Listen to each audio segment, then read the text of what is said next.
Kembali lagi bersama saya Hadi, masih dengan lanjutan cerita. Di rumah ini saya tidak sendiri. Dan inilah bagian keduanya, atau sambungan dari cerita saya sebelumnya.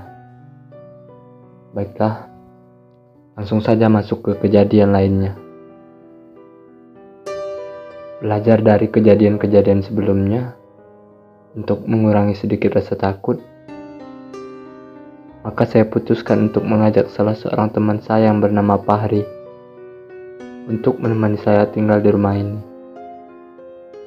Selain karena waktu itu dia adalah satu-satunya teman dekat saya juga tahu kalau Fahri ini orang yang tidak terlalu penakut.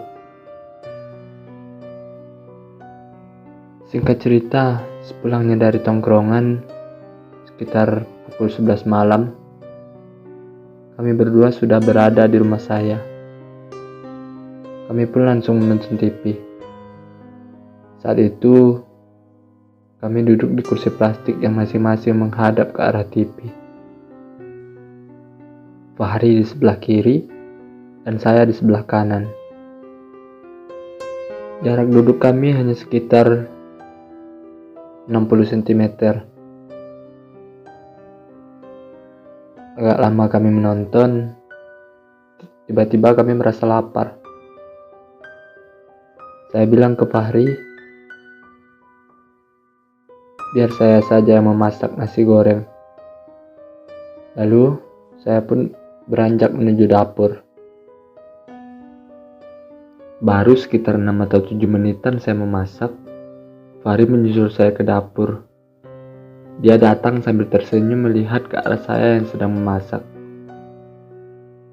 Saat saya tanya kenapa dia ke dapur sambil senyum-senyum, Fahri menjawab tidak ada apa-apa.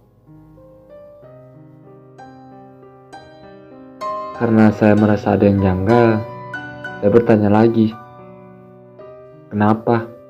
Memangnya ada apa di depan?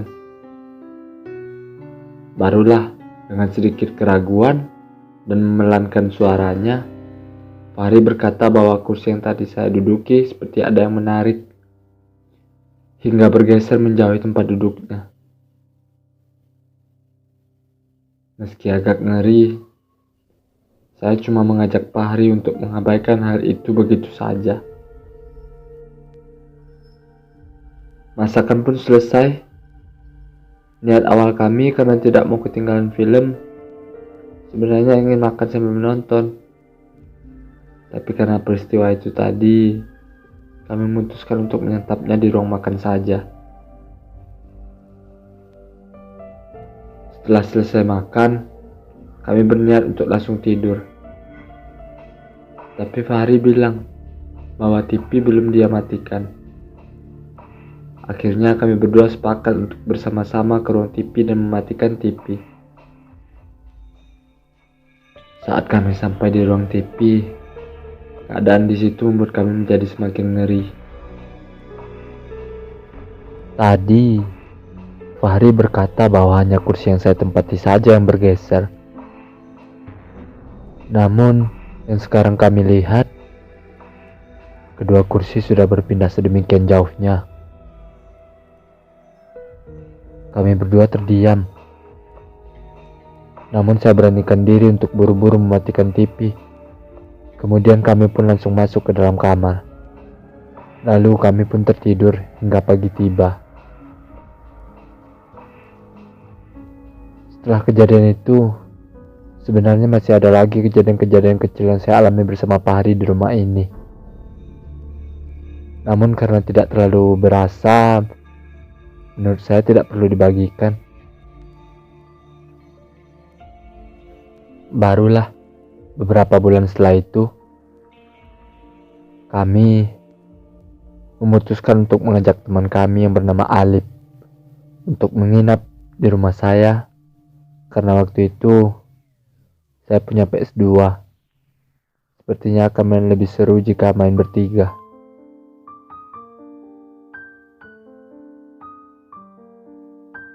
Waktu itu setelah selesai makan malam, kami bertiga pun main PS. Dan sekitar pukul 1 malam, Fahri pun pamit untuk tidur lebih dulu. Maka tinggal saya dan Alip lah yang masih bermain. Tidak lama kami bermain, tiba-tiba hordeng di ruang tamu saya berkibaran seperti tertiup angin kencang. Jadi untuk teman-teman tahu, posisi kami itu menghadap TV. Duduk di 2 kursi, saya di sebelah kiri dan Alip di kanan. Ruang tamu itu tepatnya di sebelah kanan kami. Hordeng di situ benar-benar berkibar sampai bawahnya terangkat. Sementara saya perhatikan, hordeng di ruang kami tidak bergerak sedikit pun.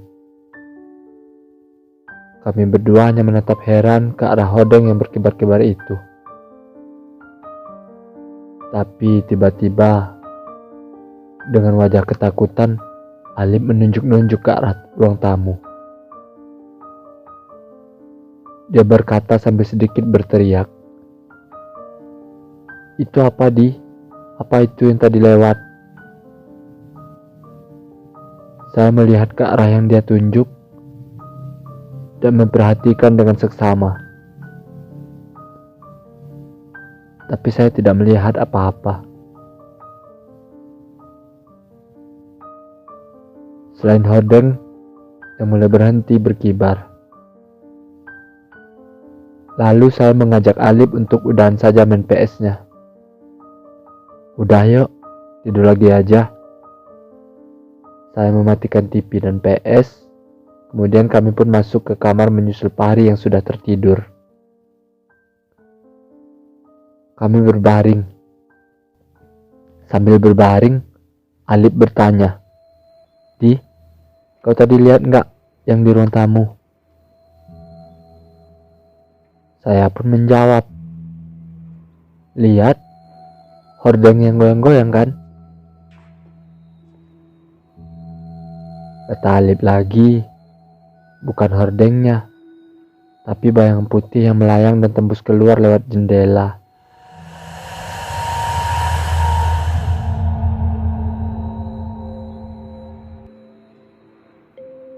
Saya langsung merinding.